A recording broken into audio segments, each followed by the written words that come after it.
Bugs crashing your pack's party? Whether they've got paws or sneakers, your pack deserves a home that's protected from pests.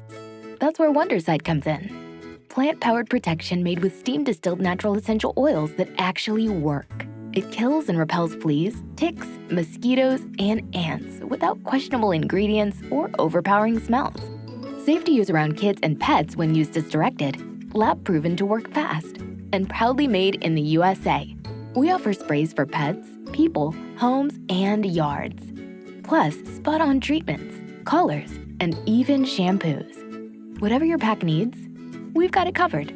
Founded by a pet parent looking for a better way to protect her dog Luna, Wondercide's now protected over 21 million lives and counting. You might have even seen us on Shark Tank. Go to Wondercide.com and use code WONDER20 for 20% off your first order. That's WONDER20 at Wondercide.com. Wondercide. Protect your pack with plant-powered Wondercide today.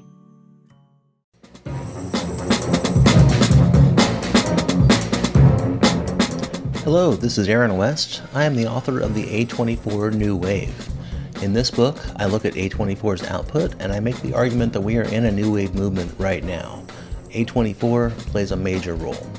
This book has a supplemental podcast where each episode is a brief conversation about an A24 related topic, whether an actor, director, or even a genre. As I continue research for the book and conduct interviews, I expect to record podcast episodes with people involved with the company. You can find the podcast at cinejourneys.com or wherever you find podcasts, and we are proud to be members of the Someone's Favorite Productions podcast network.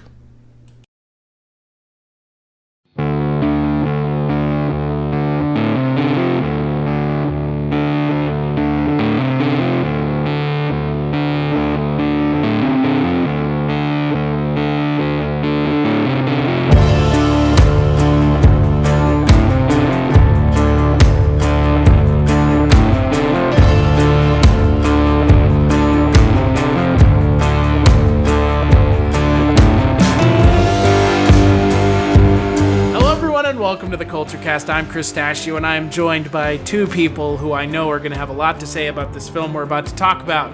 He put the Father Malone in You've Never Seen. That's our good friend. You've never seen September's own Father Malone. Yay! Geena Davis, y'all. 80s Geena Davis, very specific. And our good friend, he's the host of the Projection Booth podcast. He's the Barney Miller to my fish, the one and only Mike White. I don't work with lightning.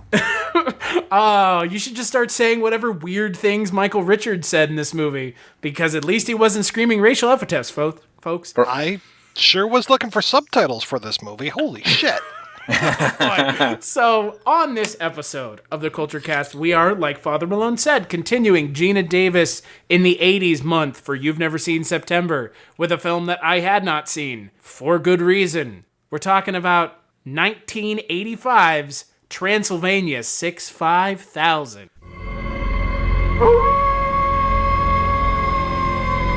It began as a routine assignment. Transylvania. Where is that? I don't know. It's over there someplace. But beneath the surface Transylvania's cute. of this happy land, terrible secrets lurk in the shadows. I'm terribly sorry. We thought you were an animal. He is. They are the creatures of the night. Shut up, you lowlife! I'm low. I'm low. The curse of the undead. Tell me you want me to. The terror of the full moon. Oh yeah, I'm going into town. And the monster that science created. Full house. Jeff Goldblum. Ed Begley Jr. Hi, ladies. For a good time, call Transylvania 65000. It's good, huh? So the film is directed by Rudy DeLuca. It's also written by Rudy DeLuca. It's produced by the Dow Chemical Company. And it's... and that's a real thing. We got to say it on a podcast, and hope to God we never say it again. The film stars Jeff Goldblum, Ed Begley Jr., Carol Kane, Jeffrey Jones. Jeffrey Jones is in this movie. Geena Davis is also here. Michael Richards is here. This is not UHF, but Michael Richards is here. And also one Mr. Joseph Bologna, or I'm sure as he got called in the industry a lot, Joey Bologna. Yeah, Bologna. I know. Come on. Come on, man. It's the And cheap. Donald Gibb, though you would never know it was Donald Gibb under all that hair. I know, who was fantastic in it, actually. I thought he was the best part of the movie. So Father Malone. Yeah. We're gonna have an uphill battle here on this episode. But tell me a little bit about why, in God's name, you picked this movie, and I'm sure you're going to tell us all about when you saw it when it was in theaters, because there's no other way you could defend this movie. Yeah, I mean, I'm actually not going to defend the movie. I was programming Geena Davis movie. No. I mean, I do like it. I obviously like it more than you, but I don't recognize it as a grand masterpiece of cinema. And as far as seeing it for the first time, I think I didn't see it in the theater. This was on, I'm sure, HBO on a loop in the mid-'80s, so I probably saw it a lot. And what's funny is, now having rewatched it, I think I've only watched about the first half a dozen times because I had no recollection of how the movie ended. That's weird. I watched the movie earlier today, and I don't either. Yeah, it's a puzzler. But it's a real gas and a half. But you had to tell me it was You've Never Seen September. Is that the month we're in now? And that's true. So I thought, well, actually, nobody's seen Transylvania 65000. I assume Mike has, but no, I've never seen this. Oh my God, things are coming up Millhouse. Stumped us both. I was kind of glad that I hadn't seen this movie. Hey, so Father Malone, you actually stumped us both. So do you want the big teddy bear or do you want the attaché case? Attaché case every time. Anything between the erasers, not including the T-shirts. Below the gum. Anything in this 3-inch area right here. They got some of those finger traps? Yeah. Do you want me to continue to defend the movie? I'm not going to. I want you to. Yeah. I'm curious. What did you think of the movie watching it? I like it I think the reason I liked it to begin with, in that it is one of the most likable casts I've ever seen in a movie. Every single one of these actors I enjoy in one way or another. And particularly John Byner, who was like a stand-up comedian and impressionist. He played the Igor character, the Carol Kane's husband. And he had a TV show, I think it was on Showtime in the early 80s, called Bizarre, which was the... where we got Super Dave from. Yeah, Super Dave, exactly. So I was actually a big fan of John Byner, and I think he's really good in the movie. So that probably increased the rewatchability. Also increasing the rewatchability is Geena Davis as a sexy vampire. As much as you don't like this movie, you have to admit the scenes she's in are pretty great. If I can be a total pig about it. Which I was about to say, that is kind of the only thing you can say. And being a total pig about it is the only thing that you can get away with, as far as I'm concerned. Pretty much. What about you, Mike White? What did you think of this cinematic masterpiece brought to you by the Dow Chemical Company? I don't know why I had never seen this. I mean, it's a horror comedy. It does have a fantastic cast. I like, especially Geena Davis and Jeff Goldblum. I like them so much. I really like Carol Kane. I wasn't that big of a Byner fan when he was around. But for whatever reason, I had never seen this. And then while I was watching it, I realized why I had never seen this. This movie is not good at all. It is really awful. And then looking at Rudy DeLuca's filmography, it's like, I absolutely love a lot of Mel Brooks stuff. But when it comes to the things that I don't necessarily like about Mel Brooks, like I like silent movie. I think I might be in the minority there. Once you get into High Anxiety, he starts to fall apart.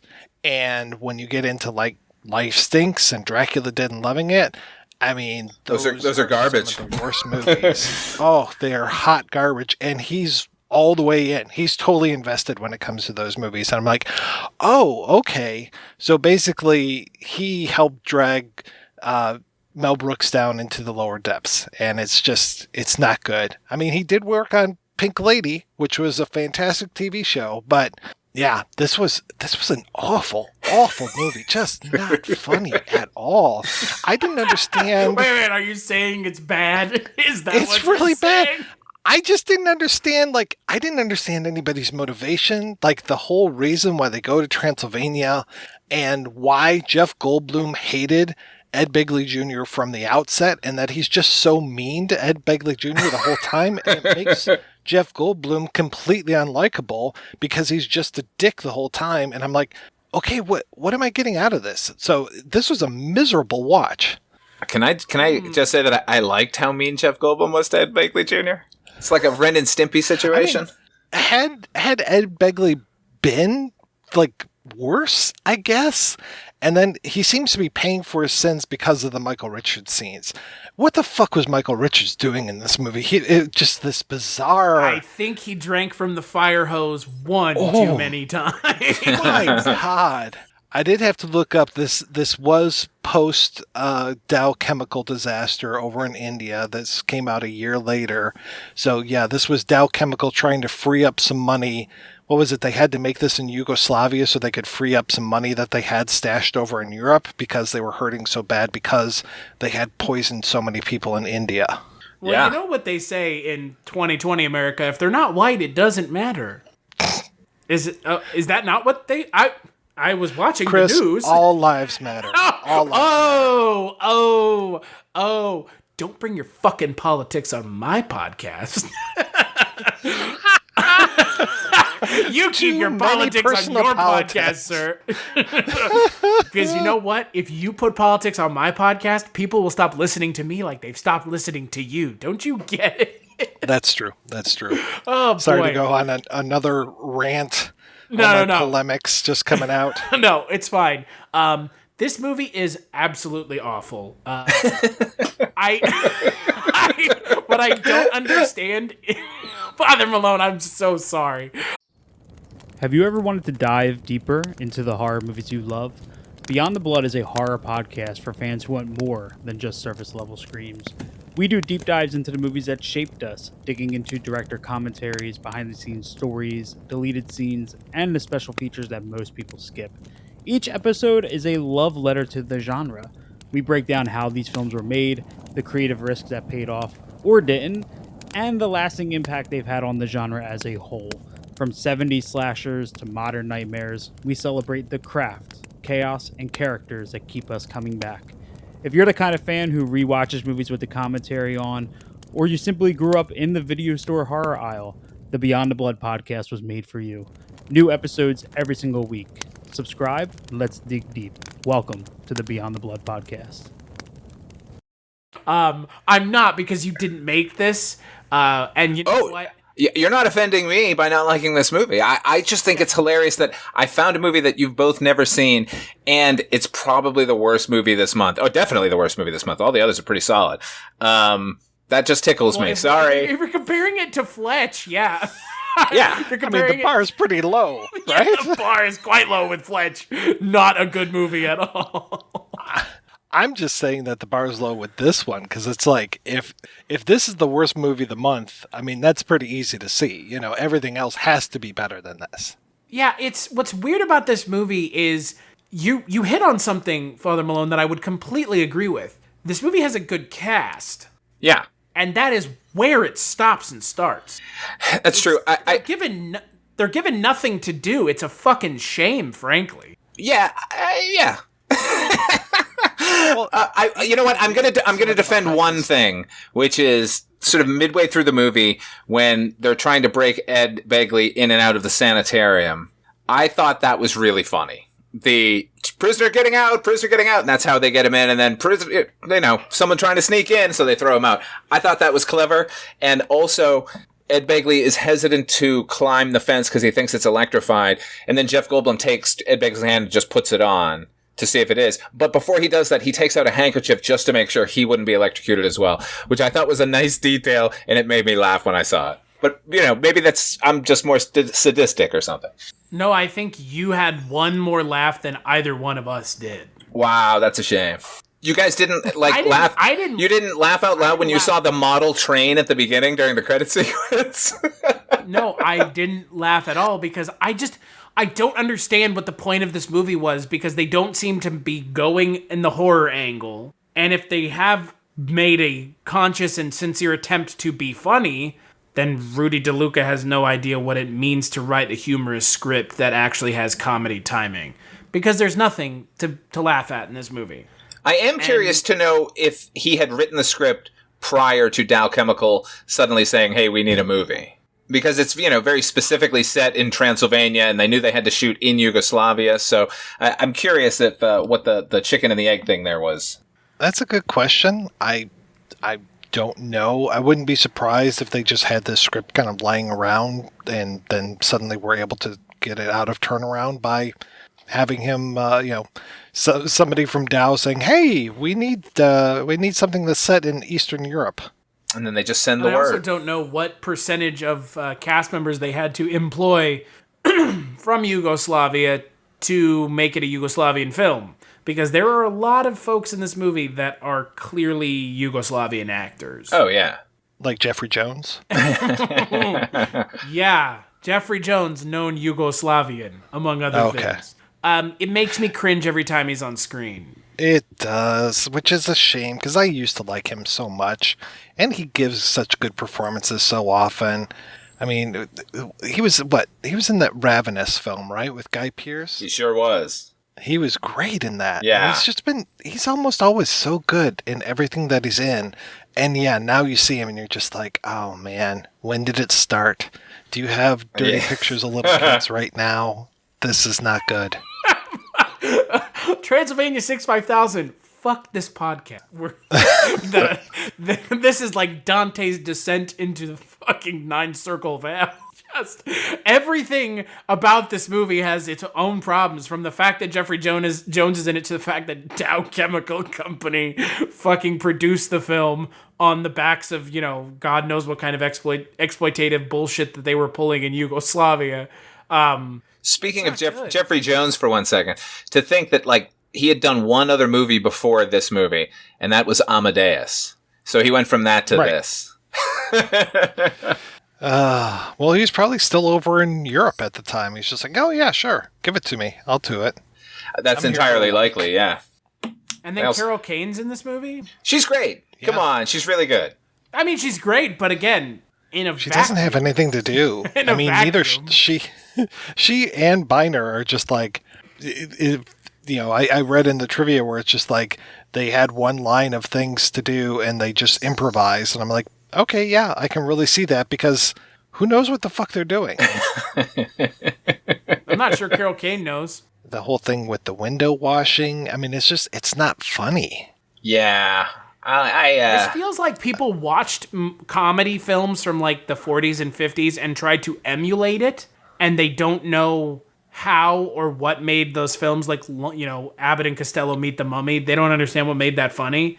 Because that kind of feels like what they're going for here, where it's like, oh, it's actually set in Yugoslavia, so it does have that old world Eastern European charm to it, and you have a fairly reputable, well-known cast, and then it's like, you just have no idea how to capture what made those movies funny, or what makes movies funny, or comedy in general.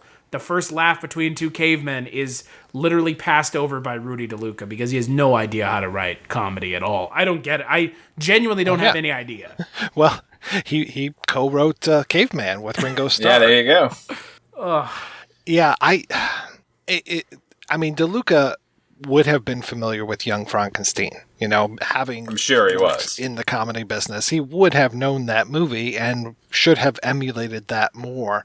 But it was just weird, this whole mad monster party of we're going to have a Frankenstein, a wolfman, a vampire, and just, yeah, it did feel very Abbott and Costello. This did feel kind of like... brain donors, where we're going to take old comedy stuff and try to do it in a more modern era. But, and I guess to your point, the whole relationship of Goldblum and Begley is very similar to how Abbott would always pick on Costello. Or Laurel and Hardy. I can't remember who was who. Or Laurel and Hardy. But it never comes together. And the whole hitting on the Elizabeth Elson character and how she's got the little girl, and I'm like, okay, that plays into the Frankenstein thing. So it's like there are ideas in here, but they never get executed. The only time, and Chris, you were talking about laughs. The only time I laughed was there's this horrible ADR on Teresa Ganzel later on in the film, right towards the end. She has one of the most distinctive voices in the world, and suddenly there's another woman's voice coming out of her mouth for a few lines, and I'm just like, what the fuck is happening here? That was the only time I laughed. Well, it's better than me, which was a big negative. No, not a single one. Well, that's just because you have no heart. No, it's because I don't understand what they were going for with this film. Nevertheless, the movie is genuinely hysterical. No. No, it's not. No, it's not. No. What? No. God in heaven. Don't watch this movie to find out if he's lying or not. I am completely behind you, Mr. Wallace, or sorry, Father Malone, when it comes to the whole Odette, the sexy vampire thing. I was 100% on board for that. The poster image that Plex decided to pull up was her kind of hovering over Ed Begley Jr. when he's tied up at one point. And I was like, okay, yeah, I can get into this movie. But she doesn't show up for like half an hour or more, and she's hardly on screen. And I was just like, no, more of her. I want more of her in this movie. I would like more of her. She doesn't have to wear that outfit 100% of the time, but I definitely want to see more of her in this film. Well, because let's not forget, she's in this movie for one reason and one reason alone, and it's because of the outfit that she's wearing, which she wears well. And let me just defend myself here for a minute, gents. I'm not disputing that, but the problem is that they definitely overlooked what made Geena Davis good. And, they didn't overlook it, but they focused on the wrong thing. Oh, I wouldn't call it the wrong thing. I would just call it an equally admirable thing. Basically, let me just say that this particular selection was brought to you by 13-year-old me. I would hope that 13-year-old you liked comedy and not what's the cinematic equivalent of a bag of rats being smashed against a wall. Well, yeah, man. I mean, I don't consider myself humorless. I don't think this is a fair judgment of my level of humor. I'm just saying... No, I would agree 100%. 100% with you. Look, there's going to be some clunkers this month, guys, okay? This is the only one? This is the only one, because the other three I've seen, and then the only other one is a movie that has Jeff Goldblum dressed up in a fursuit. See, that's what I'm getting at. I might be softening you up so you like that movie more than you might otherwise, because that particular movie I adore. I genuinely remember liking Earth Girls Are Easy. I haven't seen it in a long time, but Hello, this is Chris Haskell from They Live by Film. For those that don't know us, Adam, Zach, and we built a podcast over the last 2 years that's a combination of film discussion from 3 very different perspectives, as well as industry interviews with the leaders in boutique Blu-ray and 4K community. We started with Dev Crocodile, but over time we've been lucky enough to speak with Arrow Video, Severin, Mondo Macabro, Vinegar Syndrome, Radiance, Indicator, most of the OCN partner labels. It's been a blast. You can find us wherever you podcast, and also actually recently as part of someone's favorite production podcast network. We hope to see you online.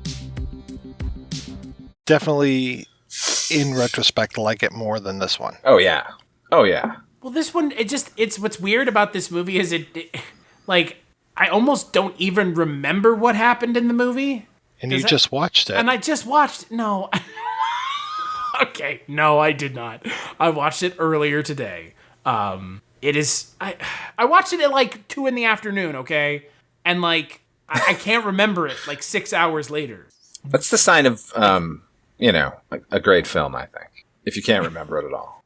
Like you already mentioned, Mike, what in the holy hell was Michael Richards doing in this movie? I have no idea, right? None. What his actual character was meant to be doing. Didn't Rudy DeLuca work with him on Fridays? I think that might be the connection there. Clearly, Rudy DeLuca thought everything Michael Richards was doing was fucking hilarious and didn't realize it was just grinding whatever little momentum the movie was able to achieve into the ground. And that every time that phone rings, we go for the same gag, that hilarious gag that was made how many decades before by a Warner Brothers cartoon, by a Bugs Bunny cartoon, but yet this is a funny gag that is called Transylvania 65000, and we're going to play the song all the way through to that line every single time the phone rings. It's not funny the first time, it's not funny the second time, and it's sure not funny the third time. And what the fuck, guys? You know, it was just so frustrating. It's like there could have been something here, maybe, but it was so poorly executed and poorly done. Oh, it was frustrating. What's weird about the title is, in the opening of the film, when Norman Fell is sending them off to Transylvania, he yells down, I want a headline next week, Frankenstein lives, and then it cuts to the title card, which is Transylvania 65000. So again, I'm wondering, was the original title Frankenstein Lives, and then somebody else thought, oh, let's make a hilarious pun on a song from the 1940s? Right. And, there's, again, going back to Young Frankenstein, there's that line, pardon me, boy, is this the Transylvania station? Yeah, track 29. Do you want, hey, mister, should I give you shine? That's funny. That's fucking funny. But this is not funny. And then the other thing, kind of to your point, Father Malone, is the whole idea of every time they talk about Frankenstein, they keep saying, like, Frankenstein must be destroyed. And I'm like, okay, yeah, are we playing off of the Hammer stuff? But they never come to it. And like, there's even a part where he says Frankenstein must be destroyed. And I swear everybody like pauses for a second before they go on with the rest of the film. Yeah. You know what's also unusual about this particular movie, but this is something I do enjoy about it. Their Frankenstein is clearly has platform boots on to make him larger. And yet every member of the cast seems to be taller than him. Well, every member it's a cast of giants. At least our three leads are giants, yes. They're all like 6'5". Rudy DeLuca claims on the commentary for the film that this is the largest cast he'd ever worked with. Oh, there's a commentary for this? I should have bought the Blu-ray. Hey, but here's the thing, Mike. Do you want to know who released the film last year on Blu-ray? Is it Kino Lorber? It sure is. Wow. Holy cow, and they didn't ask me to do a commentary track for this? I would love to hear that commentary.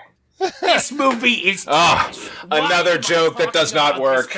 Also, why did Mike become Gilbert Gottfried? For like no reason. It's bizarre to me that this movie has a Blu-ray release by Kino fucking Lorber.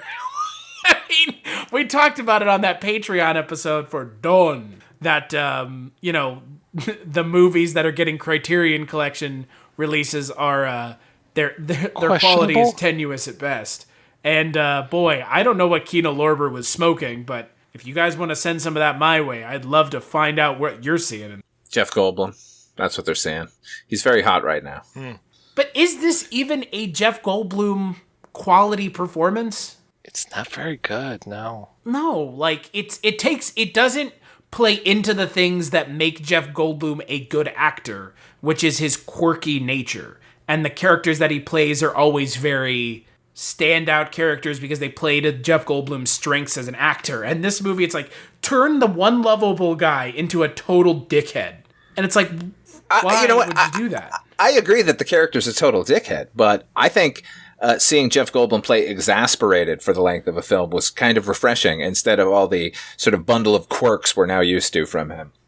Yeah, but the problem is Ed Begley Jr. plays the dickhead better than Jeff Goldblum ever could. Think about that episode that we did for Tales from the Crypt. Oh, yeah, where man. he played the perfect dickhead, and it was perfect, and he played it perfectly. And yet in this film, they make him the bumbling sidekick. That's true. I mean, reversing the roles could have done wonders because we would feel that much more for Jeff Goldblum as put upon. But I just don't think it would change the fact that this movie's not funny, right? Oh, no. No, ultimately it wouldn't help at all. I'm just saying it would be interesting. I feel very bad. I didn't realize that there was a script available for this out there. I could have bought this and read this, and I would have been able to also tell you that this was co-written at one point by Dennis Feldman, who apparently either had his name removed or lost arbitration. Yeah, Rudy DeLuca fought for the sole credit on this one. Yeah, the same Dennis Feldman who wrote Just One of the Guys and The Golden Child. Oh my God. That's quite an output. And he also wrote Species. and virus. So, he was hitting them. Here's my memory of the movie Species. Sitting in the theater, and the trailer had played, and they said Species, and some guy behind me went, rhymes with feces, and now that's that movie for me forever. Thank you, random cinema goer. You've ruined my life. I can't watch Species 1 through 6. I am going to be doing an episode on just one of the guys one of these days, so now I got to find Dennis Feldman and ask him about Transylvania 5000. And you know what he'll do? He may just be like, and I wanted to ask you, Mr. Feldman, about Transylvania 6... Click. he just hangs up on it. It's like, I am not talking about this film with you, or anyone for that matter. I didn't understand something about this movie. Are the monsters... Just one thing? Yeah, just the one singular problem. Okay. All right, phew. Were the monsters monsters? Not at all. No, none of them were really monsters. It's like a Scooby-Doo episode. She had fake teeth. The werewolf had the overproduction of hair follicles. And the Frankenstein, I still don't understand what the Frankenstein was. It was some sort of bad plastic surgery? It was a guy in a car accident, and he was much, much worse, and this is the best that the plastic surgeon could get him into, which just so happened to look like Frankenstein. Okay. Yeah, good, sure. Good stuff. Those are some quality plot holes that you just filled in for us. Well, I'm just here to help, to guide you through. I get why they did what they did with the monsters, making them, they're not monsters, they're just people like you and me. You didn't have to reveal that they weren't monsters to do that, though. You could have just made them monsters and just, and just the whole joke of the movie is Transylvania is nothing like the movies where they burn the monsters at the stake. That could have been the whole joke of the last bit of the movie. And instead it's like, no, they're not monsters. Because that's the only way people will love them in this town is if they're just people, not monsters. What? That would have solved it. I kind of... You know what, Father Malone? Listen here. Father Chucklefuck, as you want to be. That is me. Sorry. I mean, if you're going to call me Chucklefuck, don't forget, I'm ordained. I was kind of hoping for more about the newspaper. Like, there's this whole thing of, Goldblum knows that the newspaper is below him. He wants to write for Time magazine. But I was hoping, we would explore that a little bit more, and it would be more like a Weekly World News kind of a thing.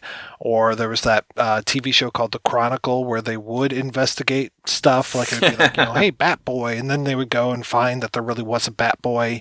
And yeah, there was nothing. Like, once Norman Fell was out of the movie at the beginning, he was out of the movie completely. I see what you're saying. I mean, Father Malone. No, I agree with that. I mean, I think it was probably counterproductive to the plot to have a character who's unwilling to do this because it's below him. I was watching the scene with Norman Fell, and he's protesting, I want to write for the New York Times. And I was unclear as to why Norman Fell didn't just say, look at any of the headlines around us. Where do you think you are? Hit the bricks if you don't want to, report on this stuff. But having them be more into that sort of investigative journalism for a Weekly World News level would have been probably helpful. Mm-hmm. I don't know that the movie can necessarily be redeemed, but it certainly couldn't have been worse, I guess. It can be redeemed because this is one of the few movies that I have watched for this podcast where the problem is twofold. It's not just the direction, it's also the script. And if you've got a script that's awful, which I'm not going to spend money to find out if it is, because it's probably pretty close to what's on screen. You don't want to see it in high definition? I would assume this script is really poorly written. Yes. Yes. I don't know what else to say. I mean, this movie, I think, is just a really bad example of what happens when you don't understand what you're trying to make, and you make something wholly just kind of unfunny and unable to really capture, because I mean they're going for something here. They're going for a style of movie that's, it could have, I don't know how it could have worked, I guess, because horror comedies are really hard to do. Yeah. Earlier, Mike, you mentioned how Rudy DeLuca didn't learn anything from Young Frankenstein, and I agree with that because I think ultimately we should have had the the different stories playing out and these characters involved in it, rather than this investigative thing that didn't mean anything at all. Like, let's see a Dracula story that they're sort of mixed up in, and a mummy story, and a Frankenstein story, and then it could have been funny. It would have had at least some potential for laughs. The mummy, the girl, the Yugoslav girl at the end, when they're unwrapping her, like, remember her? She was ugly. Now she's gorgeous. She and John Byner actually got married after this movie. So he cheated on Carol Kane, is what you're saying? Apparently, but... So you're saying that that wasn't real? She wasn't actually a mummy? This is a movie? Yeah, that's what I'm saying. It's a shame, honestly, because here's the funny thing, Father Malone. I had this movie on my Plex server for the longest time, and then I actually deleted it, and I had to put it back on there to watch it for this. And I was like, oh, this could be kind of a fun lark. Nope. And I got it confused for Dead Heat, which is funny because maybe that movie might actually be good. No. I like that movie. No, that's not a good movie. I like it a lot. Is that Treat Williams and Joe Piscopo, right? Yep. I mean, it sounds like it could be fun. But, so, I mean, here's the thing. If you tell someone the cast of this movie and what this movie's about, it sounds like it could be fun. Jeff Goldblum and Universal Monsters. And it's like, it is none of those things and yet all of them at the same time, but not in the way that you thought. Because the Universal Monsters are there, but they're not monsters, guys. They're just people. Here's what I'll say about this movie, just to sort of sum up my feelings. Geena Davis, dressed as a vampire. You're both picturing her right now. So the movie has some merit. Thank you. So on that note, special note from Father Malone, what is that like? Is that like Jerry Springer's corner at the end of the show? Yeah, give us a moral. The moral of the story is, don't let the guy who worked with Mel Brooks be the guy who makes your movie. Yeah. Let Mel Brooks make your movie. Hey, in fairness, he was the best guy Dow Chemical could get for their first foray into filmmaking. Also, another moral of the story, don't work with a morally bankrupt company. Oh, boy. Because, it's not money laundering, but kinda. Kinda. What would you give the film out of 5, Mike White? How low can you go? Well, 0. 0. Father Malone. I'll give it a 2. Don't be cheeky and give it a 2. 2 for Geena Davis. Ugh. Such is my adoration. Son of a bitch. Oh, man. As for me, I'm going to give it a 0. Oh, boy. Wow. It's so bad. It's bad. Not one performance in that movie was any good.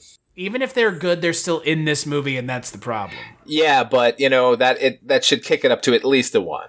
It should, but there weren't any performances. The problem is all the bad performances weighed against the good ones. Like, all I have to say is Michael Richards is the reason this movie's at a 0. All right. And see, you can't fight me on that. No, man.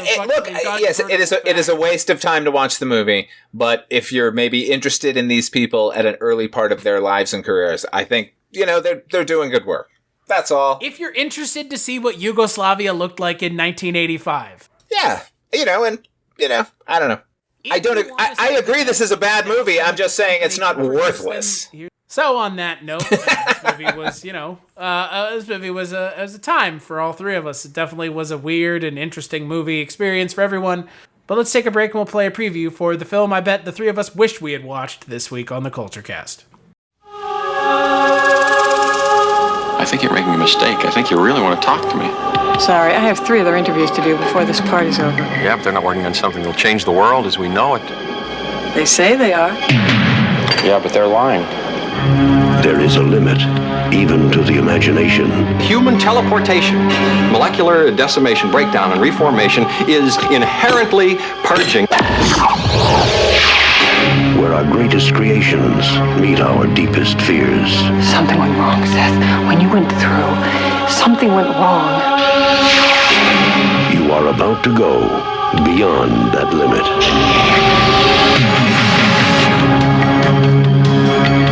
Those weird hairs that were growing out of your back, I had them analyzed. But they were definitely not human.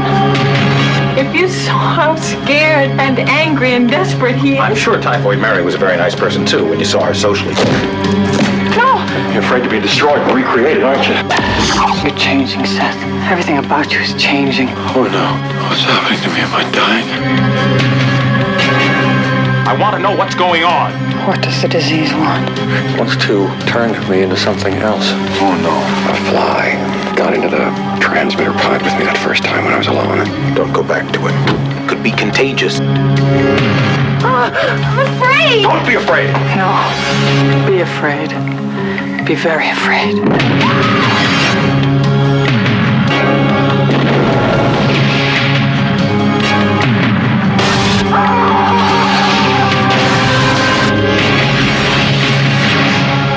Help me.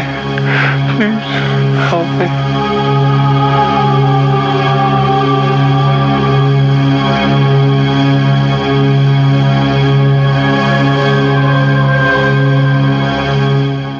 That's right. In the next episode, we're going to be talking about a movie that has Jeff Goldblum and Geena Davis in it, and it's actually really good. We're talking about The Fly. Like I said, I bet we all wish we were watching that movie. I watched it like 2 nights ago. Oh, yeah. To wash the taste of this movie out of your mouth, I hope.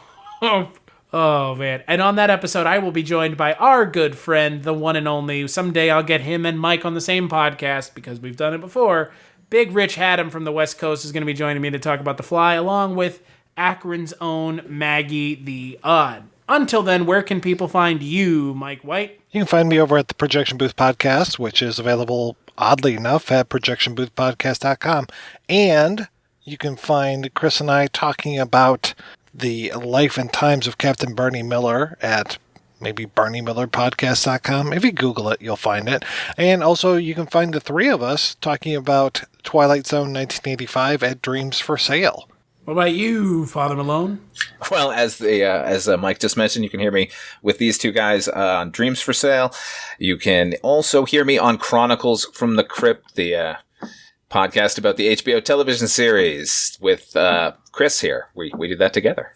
And my YouTube channel. So this week, you guys keep your smart remarks to yourself. You've never seen at OughtFiveFilms, OughtFiveFilms.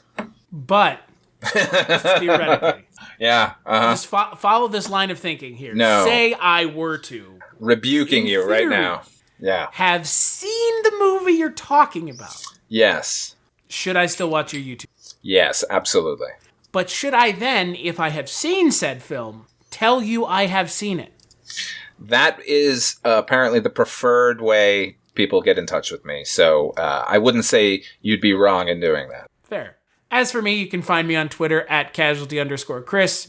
Mike and Father Malone already mentioned a lot of the stuff that we work on, the three of us together. I also work on the Scary Stories We Tell podcast, where we talk about true crime, the unexplained, and the paranormal. And I do that podcast with Jess Byard. Her and I also do another podcast called The One Season Show, where we talk about television shows that only lasted one season. As for this podcast, Kulturecast.com, at Kulturecast on Twitter, and Kulturecast on Instagram. Big thanks as always to these two guys for joining me and to Father Malone for programming the month. And we'll catch you on the next episode.